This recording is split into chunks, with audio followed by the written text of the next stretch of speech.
talk to you again a little bit about rules for radicals. I started to talk about this yesterday, and I went home and put the kids down, and I watched a little bit of the show last night.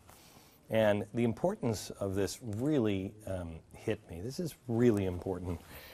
What we talked about last night with rules for radicals when Saul Alinsky went and met with a mob. Progressives are fanning the flames of chaos in this country right now. And the tactics that they're using, Saul Alinsky, is revolutionary, but more. And it's important that you know what they're doing. It's a very specific system that they have in place to achieve what they want. And it's made up of the three phases that I've told you about. The first phase is infiltration. And this is the phase I believe we have already passed. It is, they start to organize groups. They organize the organized. They don't care about individuals. Then they organize the media and Wall Street, the courts, labor unions. They do everything they can. Then they set everything up to get as close to chaos as they can. We're there now. We're at phase 2. And that's what you're seeing play out now in this country. Chaos. People are beginning to rise up, and they're encouraging it. Progressives and radicals and revolutionaries, people who hate America, are stirring the pot. They're enforcing the negative stereotypes, right? I mean, think of this. What are they saying about white Hispanics now? They're enforcing the negative stereotypes. And they're also doing the same thing with the black community. What are they saying? That if you wear a hoodie, you're a hoodlum? They discourage the truth. That we're seeing all the time. But again, let's go to Florida. If you say anything against, if you say, you know what, I'd like to wait, I'd like to see, you are also then a racist. They're encouraging reckless habits. These are all tactics that come out of the Progressive Handbook, Saul Alinsky's Rules for Radicals. This is what I've explained to you before, but last night I took it a step further. Both President Obama and Hillary Clinton are students of this. The so-called teachers of Obama and Hillary Clinton is the same guy who dedicated his book to the first radical known to man who rebelled against the establishment and did it so effectively that at least he won his own kingdom, Lucifer. Alinsky taught these guys, and they don't care what method works as long as it works in the end. As I told you last night, and it's important that you really digest this, he actually got into Al Capone's gang and became close with the mob's top executioner. He said, I learned a hell of a lot about the uses and abuses from power from the mob. Shouldn't that chill you to the bone? Because what he means by that is, I learned a lot. We can emulate this. From this experience, Alinsky formulated his tactics to bring the mob tactics into the mainstream. It's what he promised the mob he would do. It's why they let him in. I'll teach this to the rest of the world. Quote, his approach to social justice relied on generating conflict to mobilize the dispossessed. That's the thing that stuck out of me last night when I watched the show. Look at that sentence. Look at that sentence, really, and see what they're doing. They are generating conflict to mobilize the dispossessed. Generating conflict. That's why nobody cares about the little girl I showed you last night in Chicago. They don't care. That's why when this congresswoman says, oh, you know, I'll tell you this right now. I cared about that white woman, whatever her name is. No. That's why they're making little charts and little graphs and everything else and standing in front of Congress and in front of cameras because they are generating conflict. They destroy people's lives. They tear our families apart. They intimidate kids. They will cripple businesses. Acquiesce. Most importantly, all they care about is getting you to fall into line, to shut up, to sit down, to be quiet. It sounds like what happened under this administration, like jamming health care bill down America's throat, something that the overwhelming majority of people didn't want, and those who do want it didn't even like the bill the way it was drafted. It describes our press. Anyone who disagrees is mocked, shamed, targeted as a hate monger or a bigot. Generate conflict.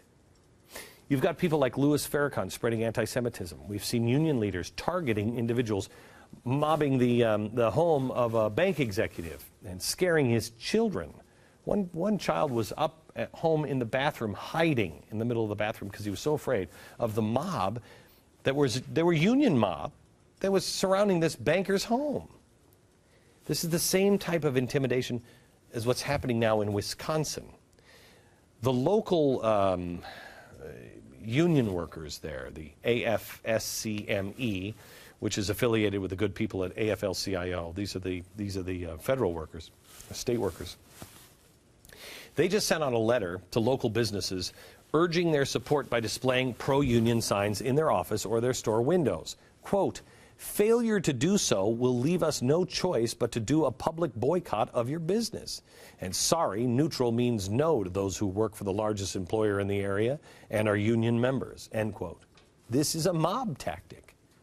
The head of the local pro-business lobbying group says, quote, it's kind of like the old protection racket.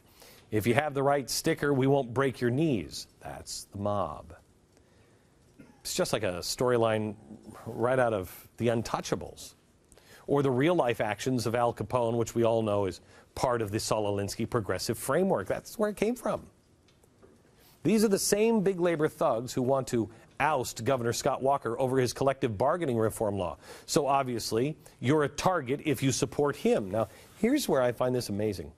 One woman learned that you better keep your mouth shut. She was fired from her custodial job when she refused to get rid of a pro-Walker sign in her car. 2 other employees had complained about the sign in her car. She said, I'm not going to get rid of it. It's my car. It's my life. They fired her. They're basically complaining about a bumper sticker. First of all, who complains about a bumper sticker? And really? Have we come down to this? Where you could lose your job. I can't fire a union worker to save my life. But the union can get rid of you if you have a bumper sticker in your car?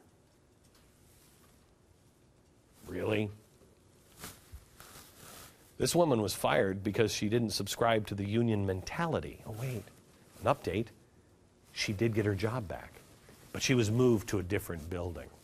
So for putting a sign in her car, she was fired, then pressured, rehired, and now she's had to pack up her desk and move. Isolate her. Make her the target.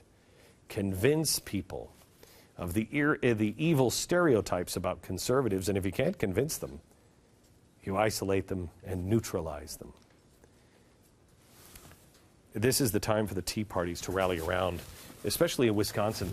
Conservative Michelle Malkin wrote, President Obama, the AFL-CIO, SEIU, AFSCME, and left-wing operatives know that Wisconsin is ground zero for the battle against limited government activists. If they can chill fiscal responsibility and free market-based reforms in Wisconsin, they can chill it everywhere. Will the movement of conservatives let them?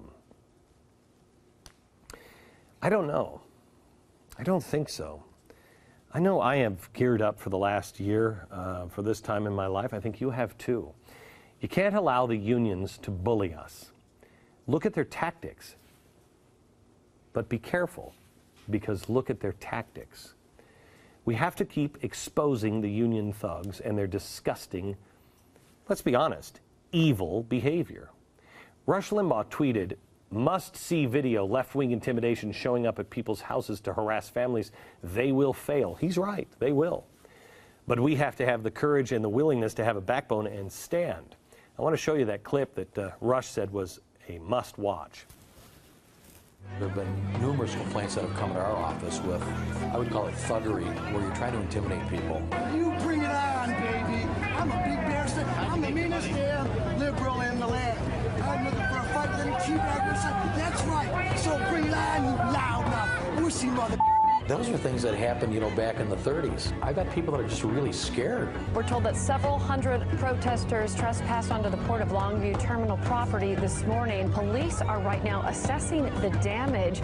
We're told they even held security guards hostage in a booth there. The ILW will fight these people till the bitter end. Tell the unions, I will not comply. There is a lot of stuff that is coming in the next few weeks, probably 4 to 8 weeks on this program and in these studios. Anyone who asks, okay, Glenn, okay, well, what do we do now?